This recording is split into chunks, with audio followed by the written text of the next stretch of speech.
Mazināt administratīvo slogu, pārskatīt izglītības saturu, apzināties mācību līdzekļu un pedagogu trūkumu, rast skaidrību pirmskolas un skolas pārējas posma prasībām, ieklausīties lauku reģionu vajadzībās, domājot par izglītības nodrošinājumu tuvāk mājām. Tie ir tikai daži no jautājumiem, kas tika aktualizēti Vidzemes reģionālajā izglītības iestāžu vadītāju seminārā Madonā. Nenormāli pārslogoti visi ir.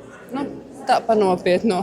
Stresaini, pārslogoti, jo apjoms ir milzīgs. Mazajās iestādēs ir tas, ka vadītājs ir viss. Aizvietotājs, skolotāju palīgs, lietvedis un saimniecības vadītājs. Lielajās iestādēs atkal ir sarežģījumi tieši arī ar personālu, slimošanu un tādām lietām, kad ir ļoti grūti salikt visus tos darbiņus kopā.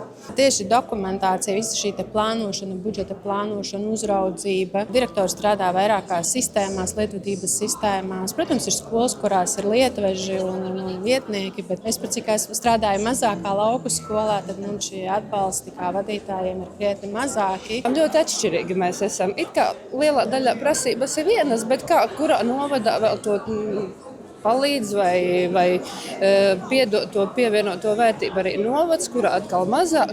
Ka ļoti atšķirīgi arī pa novadiem tomēr mēs esam. Bet tur laikam no pašvaldības ir atkarīgs. Jā, tieši tā.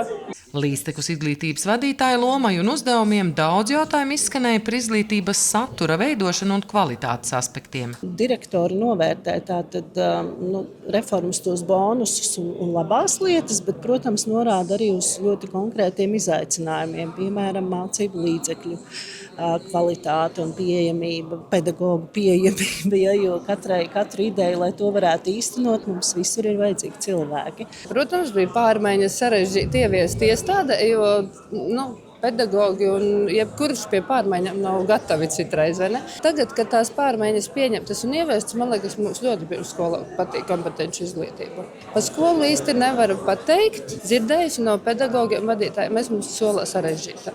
Lielais apjoms mācību saturā, ko skolēni nespēja pilnvērtīgi apgūt, un arī skolotājiem pietrūkst laiks, lai viņš spētu to visu skolēnam kvalitatīvi iedot. Tā ir tāda diezgan liela skriešana pakaļ programmai. Tāpat ne tik vienkārši kā sākotnēji šķitis, Latvijā norit iekļaujošās izglītības īstenošana. Teorija, kuru mēs visi apgūstam, kā pareizi vajadzētu iekļaujošu izglītību ieviest dzīvē, ņemot vērā katra bērna individuālās vajadzības, ir ļoti laba un pareiza. Diemžēl, lai to Latvijā izdarītu, tam atkal ir nepieciešami lielāki resursi.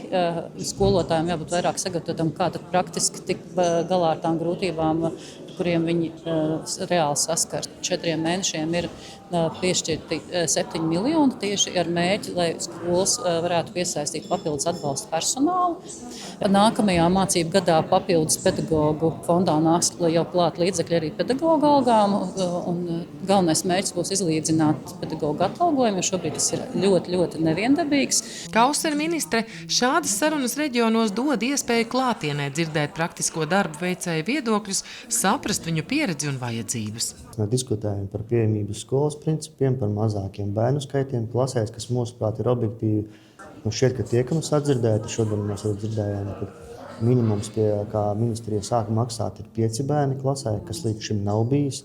Jā, tā nebūtu pilna samaksa pedagogam, bet tā būtu vismaz daļa, kas dod iespēju reģionos šo politiku veidot tuvāk iedzīvotājiem. Jā, protams, kvalitāte ir svarīga un tā tālāk, bet arī mobilitāte un attālumi ir izšķiroši svarīgi. Jo mazāki bērni, jo vairāk jānodrošina viņiem mācību iespējas tuvāk viņu dzīves vietai, un pēc būtības arī jaunais finansēšanas modelis programmas skolā to paredz. Bet mums ir ļoti nopietni jādomā par to brīdi, kad veidojam vidusskolas, jo mums ir nepieciešams stiprs vidusskolas, kur tiešām ir labi pedagogi visos priekšmetos, laba materiāla tehniskā bāze, mācību līdzekļi, laboratorijas. Jāapzinās to, ka Latvijā šobrīd resursi ir ierobežoti, un vidusskolas posmā mums tomēr ir jārīkojas gudri. Jāpiebilst, ka šis ir tikai neliels ieskats diskusijās izskanējušajās aktualitātēs, un kā atzīst klātesošie, šādas tikšanās būtu nepieciešamas vismaz reizi gadā. Sākotnēji varbūt skatījos mazliet tā skeptiski un likās, par ko gan mēs varētu vēl parunāties. Tad, man šis bija ļoti vērtīgi, jo tiešām tās idejas ģenerējās, un viens pasaka vienu teikumu, otrs var papildināt, un tā pieredze, kas katrā pašvaldībā ir, viņa tiešām ir bagātinoša.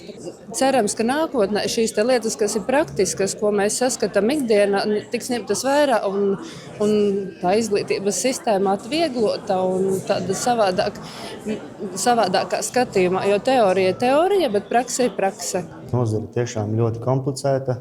Es teiktu, tīpaši lauku reģionos, skolu tīklus, skolēnu mobilitāte, pedagoģa algas un tā tālāk. Un, ja ir iespēja to visu pārunāt ar pirmo votu, ar ministru pašu, ar speciālistiem, tas, manuprāt, ir labākais veids, kā diskutēt. Es tiešām ticu lielai pievienotajai vērtībai šāda veida politikas veidošanas procesam. Sandra Zariņa, Andris Milnis, RTV.